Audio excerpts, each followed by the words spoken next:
반갑습니다. 구름책방의 김상호입니다. 6월이 다 지나고 이제 7월이 됐습니다. 정말 2021년도 절반이 완전히 지나가 버렸는데요.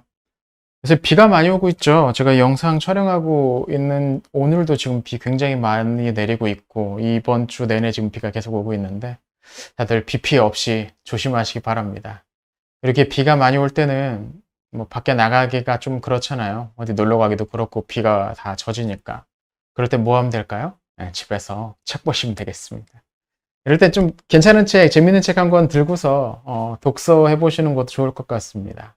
자, 그러면 지난 6월 한 달 동안 제가 읽었던 책을 오늘 여러분에게 소개해 드리도록 하겠습니다. 첫 번째로 본 책은 나니아 연대기 해설집입니다. 콜린 듀리에즈가 쓴 책인데요. 이분이 제법 C.S. 루이스 관련된 책들을 몇 권 내셨던 걸로 제 기억에 나요. 그리고 이 책 역시도 꽤 흥미로웠습니다. 나니아 연대기는 C.S. 루이스가 쓴 그 어린이용 소설, 판타지 소설인데요. 영화로도 최근에 많이 나왔죠.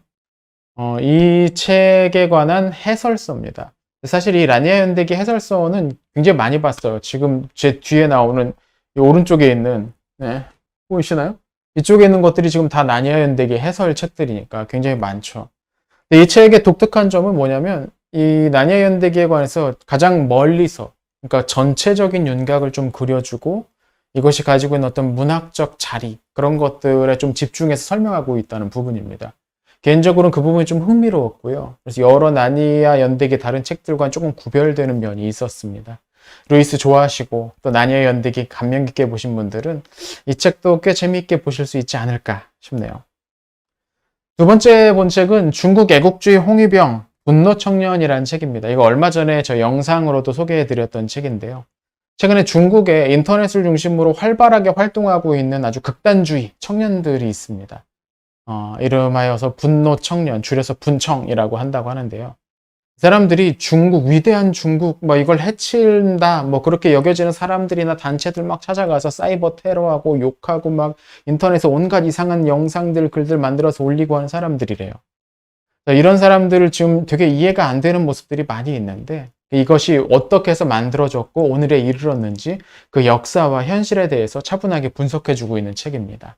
개인적으로 굉장히 재밌게 봤고 또 읽으면서 약간 우려됐던 건 이게 중국만의 일일까? 우리나라에도 이런 사람들 있지 않나? 라는 약간 좀 안타까운 뭐 그런 생각도 같이 들었던 책이었습니다. 다음으로 본 책은 라판 사우마의 서방 견문록이란 책입니다. 여러분 몽골 쪽, 유목민족 중에 기독교인들이 오래전부터 있었고 한 1000년 전부터 이미 있었고 그 사람들이 동방교회의 최고 지도자가 되었던 적도 있다는 사실 알고 계셨습니까? 저는 처음에 이 이야기 들었을 때 굉장히 흥미로웠었거든요. 지금 저희 구름책방에서 만들고 있는 중세 기독교 연대기 조금 이제 뒷부분에 가면 이제 나오게 될 이야기이기도 한데요.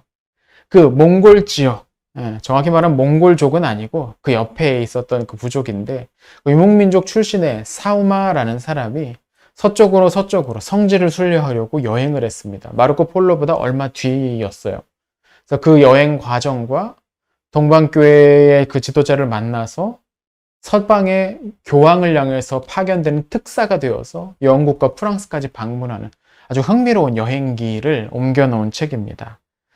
사우마가 원래 남겨놓은 기록을 번역을 한 거라서 거기에 그리고 약간씩 그 중요한 내용을 이제 덧붙이는 식으로 구성되어 있어서 흥미롭게 이 주제와 관련해서 관심 있는 분들은 읽어보실 수 있을 것 같습니다.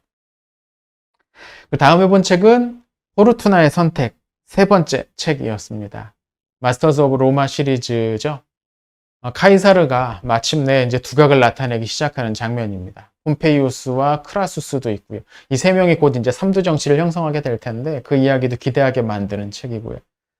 콜린 맥컬로 자체가 너무 재밌게 글을 쓰시는 분이라서요. 유쾌하게 이번에도 읽을 수 있었습니다. 두꺼운 책인데 순식간에 넘어가 버렸으니까 아깝죠. 이런 책을 읽고 나면 또 다시 한번 읽어볼 것 같은 그런 책입니다. 다음으로 본 책은 이번 달에 가장 읽는데 오랜 시간이 걸리고 또 정독하느라 조금은 꼼꼼하게 봤던 책입니다. 창조론 대화가 필요해 라는 책인데요. 이름은 되게 말랑말랑하게 지어놨어요. 대화가 필요해. 뭐 간단하게 읽을 수 있을 대화. 그래. 뭐 이런 생각 드는데 그런 게 아니고 정말 진지한 대화입니다.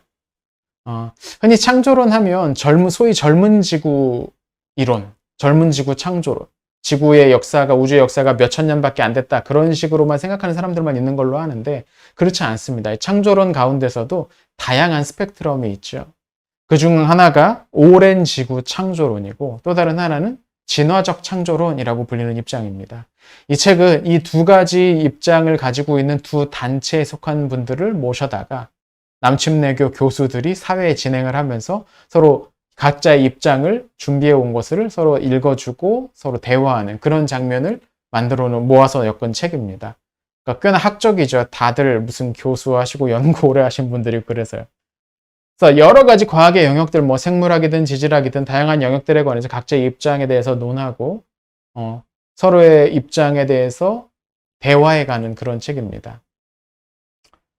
그러니까 읽기엔 쉽지만은 않을 것 같지만 이 주제와 관련해서 너무 나이브한 이해만 일반적으로 가지고 있는 교회들은 이런 책은 한 번쯤 진지하게 읽어볼 만 하겠다라는 생각도 드네요. 다음으로 본 책은 남자들의 방이라는 책입니다. 이 책은 유흥업소를 연구한 책입니다. 독특하죠. 개인적으로는 술을 마시지 않아서 한 번도 그런 데 가본 적이 없긴 한데 우리나라의 유흥업소의 수가 장난 아니게 많더군요.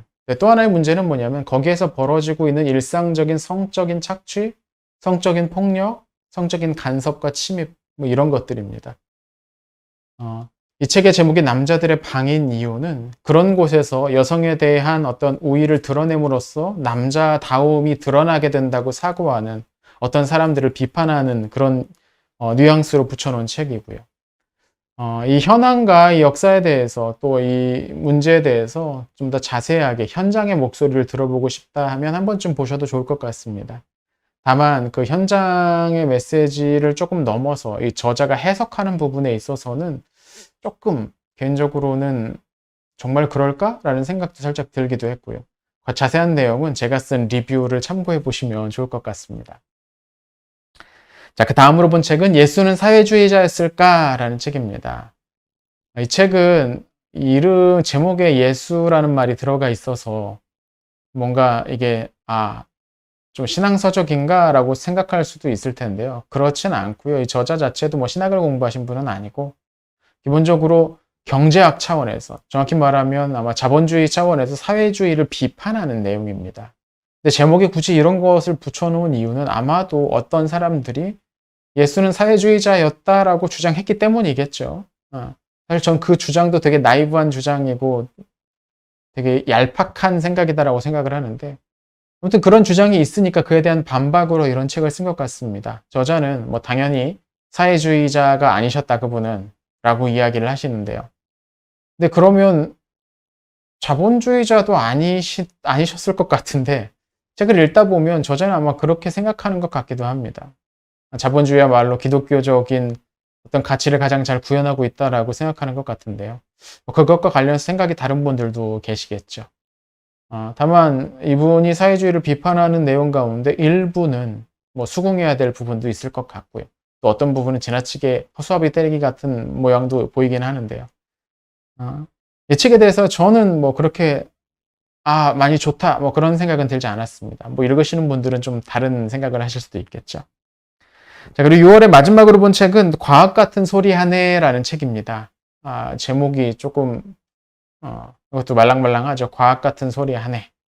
이 책은 미국 정치인들이 과학을 잘못 사용하는 예들을 각 유형별로 쭉 분석해서 모아놓은 책입니다. 저는 우리나라만 그런 건 줄 알았는데 미국도 장난 아니더라고요. 여러 가지 과학적 사실들을 잘못 이용하거나 일부러 왜곡하거나 하는 모양들이 많고 그런 것들이 끼칠 문제들에 대해서 저자가 차근차근 정리하고 있죠. 근데 뭐 여기 나온 내용은 어제 오늘 일도 아니고 우리는 볼 수 없는 것도 아니고 해서 어떤 부분은 너무 우리나라 이야기인가 싶을 정도이기도 했습니다. 제목은 뭐 과학, 정치 뭐 이런 것들이 많이 담겨 있긴 한데 책 주제 자체는 뭐 내용 그렇게 어렵지 않으니까요. 흥미롭게 또 이 책도 읽어보실 수 있지 않을까. 일단 금방 읽힙니다, 이 책은. 자, 이렇게 이번 달에 읽은 책을 여러분에게 소개해 드렸습니다. 이번 달에는 8권의 책을 봤네요. 열권이 깨졌습니다. 7월엔 좀 더 분발해야겠습니다. 가장 주된 원인은 아까 말씀드렸던 창조론 대화가 필요해를 너무 오래 붙들고 있었습니다. 책이 창리를 안 넘어가가지고 그걸 한참 붙들면서 한 장 한 장 넘겨가면서 정독하느라 조금 시간이 오래 걸리긴 했는데, 근데 그 책 자체가 괜찮은 책이어서 뭐 썩 나쁘지 않은 6월달 독서였던 것 같습니다. 여러분이 6월달에 보신 책 가운데 흥미로웠던 책은 어떤 책이신가요? 또 오늘 소개해드린 책 가운데 가장 재밌겠다고 느끼셨던 책은 또 어떤 책이실까요? 7월에도 풍성한 독서 생활 하시기 바랍니다. 구름 책방도 열심히 좋은 책 여러분에게 소개해 드리도록 하겠습니다. 오늘 영상은 여기서 마치겠습니다. 구독과 좋아요는 영상 제작에 정말 큰 힘이 됩니다. 간절히 부탁드리고 주변에도 널리 좀 소문 퍼뜨려 주시기 바랍니다. 시청해주셔서 감사합니다.